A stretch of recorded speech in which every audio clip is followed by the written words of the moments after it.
Hi everyone, welcome to my channel. My name's Jackie. Today I'm going to be talking about Hooked by Emily Mcintire. I hope that's how you pronounce the last name. This book is kind of like a tip of the hat to Peter Pan, though it is vastly different. It just makes references and has similar names to Peter Pan, but not exactly like Peter Pan. It is an erotic book, so there's a lot of sexual stuff in here, and there's a lot of gruesome scenes, like with blood and gore, so it is definitely not for children. This is also like a villain romance, so like the bad guy gets the girl.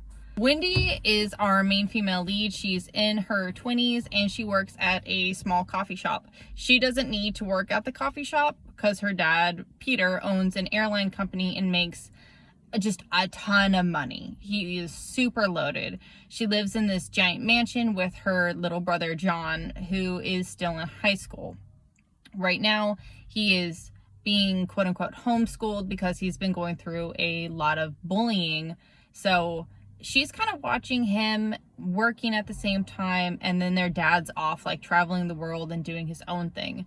They just moved from Florida, so she doesn't really have many friends, and where she's working at now, her coworker is like, hey, let's go to this bar.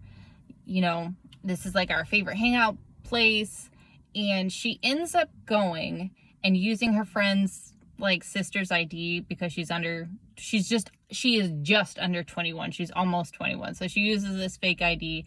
When she is there, this is where James sees her, and he goes by like James Hooked, because he is an absolute psycho. He carries around like this hooked knife that he kills people with. He deals with drugs. So he doesn't use the drugs, but he's like, is it called a panhandler? That's probably not the right term for it, but he's one of the higher head honchos in the organization. He's like the CEO and works like right under the president. So he has like his own lackeys. He owns the club and the bar that Wendy has gone to. James, I'm going to call him James instead of Hooked.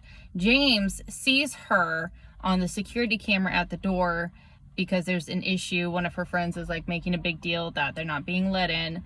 So he gives permission for them to be let in. Now, James has gone through some horrendous stuff when he was younger.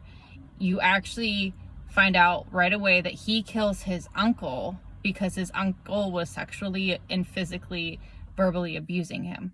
So he kills his own uncle and kind of runs away and finds freedom. But James knows Wendy's father. Wendy's father actually betrayed James's dad and caused his death. So because because James was the only one who survived the plane crash that killed his mother and father, he knows that Peter is the one who caused it because of a note that Peter had given James's dad on the plane.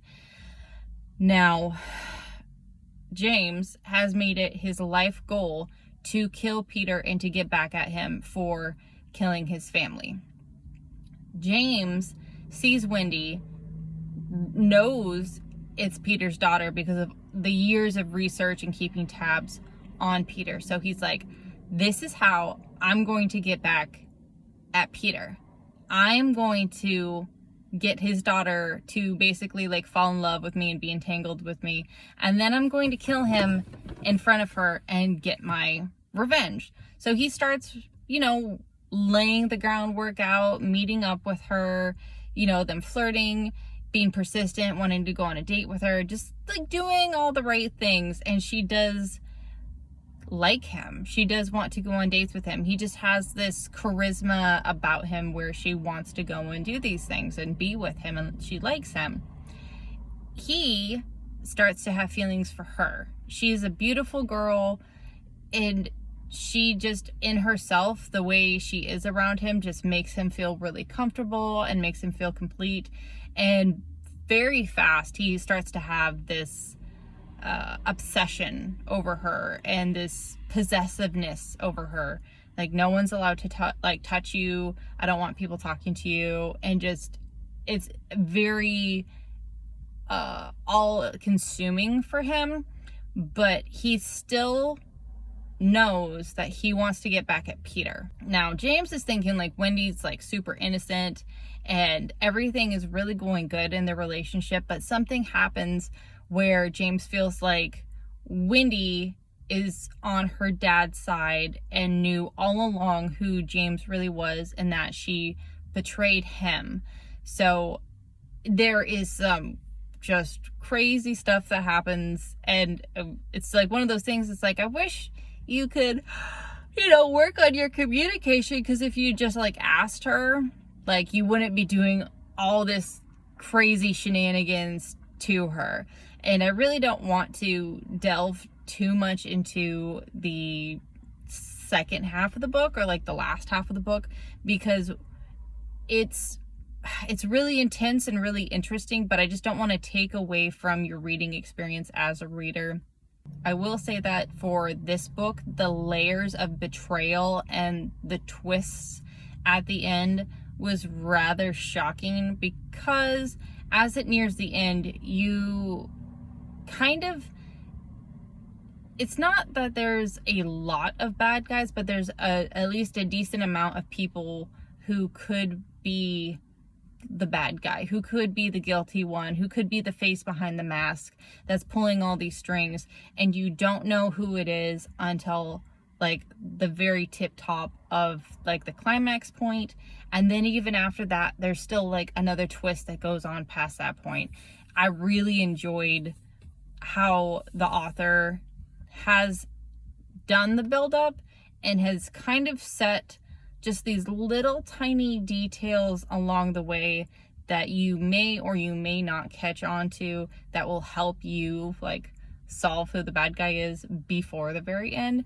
But in general, it was a wonderful read. I do recommend reading this book if you are into a more darker kind of romance, because this is definitely where this one kind of falls into. It's not like a light fluffy make you feel good. I definitely enjoyed this book. I listened to it on Audible. It only took me like 2 days. I had a really hard time not listening to it because it was so good. So I would highly recommend it if you are into a darker kind of romance. I appreciate you guys watching. I hope you have a good day. Bye everyone.